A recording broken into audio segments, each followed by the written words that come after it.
Welcome back to the channel, guys. We are in Orlando for our big cruise tomorrow at MSC Meraviglia, and we are at the Doubletree, Orlando Airport.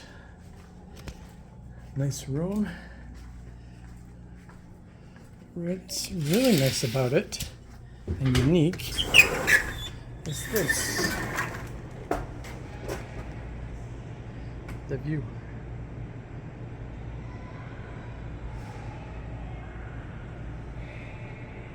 Inside view of the hotel.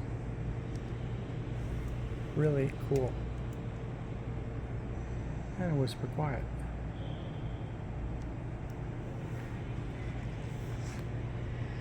Now it'll be bustling a little more tomorrow, and that's all good.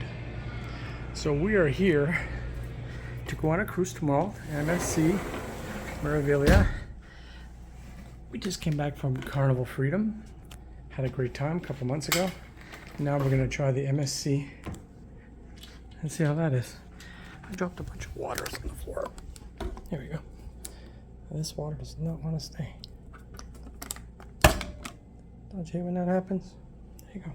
So we are here to review MSC tomorrow. The food, the rooms, the service. For all those that are hesitant or nervous to know how the rooms, food, and service is for the MSC ships, you'll want to keep a close eye on the channel. We're going to be reviewing everything. And here's a review of the room. It's pretty nice. It's one of the best hotels in this area. Nice big TV. 2 queen beds, and like I said, that view in the balcony, you can't beat it. Guys, thanks for watching, and hopefully you keep an eye out for the new cruise videos that are coming. Have a great night.